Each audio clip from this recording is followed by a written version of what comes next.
তিন জায়গায় প্রয়োজনে মিথ্যা বলা যায়।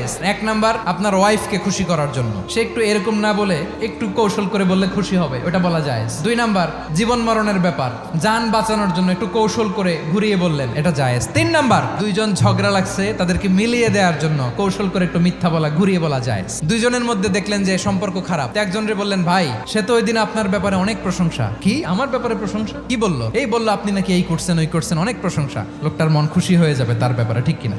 আবার তার সাথে যার ঝগড়া, ওরে যে বলুন, ভাই ওই দিন তো সে আপনার অনেক অ্যাপ্রিসিয়েশন করলো, অনেক, সে তো অবাক, কি রে বলে কি? এই যে দুইজনের ব্যাপারে দুইজনের একটু ভালো ভালো কথা বলে দিচ্ছেন, একদিন দেখবেন রাস্তা দিয়ে হাঁটার সময় একে অপরকে সালাম দিয়ে ফেলছে, সালাম দিয়ে বুকে জড়ায় ধরছে, আছে না নাই?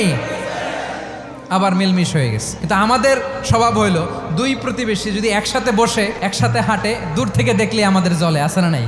ঘটনা কি? এই দুইটার মধ্যে এত মিল কে? এই দুইটার মধ্যে গিরিঙ্গি লাগানো যায় কিভাবে? আল্লাহর কাছে তওবা করেন, এই মানসিকতার যেন আমরা না হয়, আমরা মিলিয়ে দিব।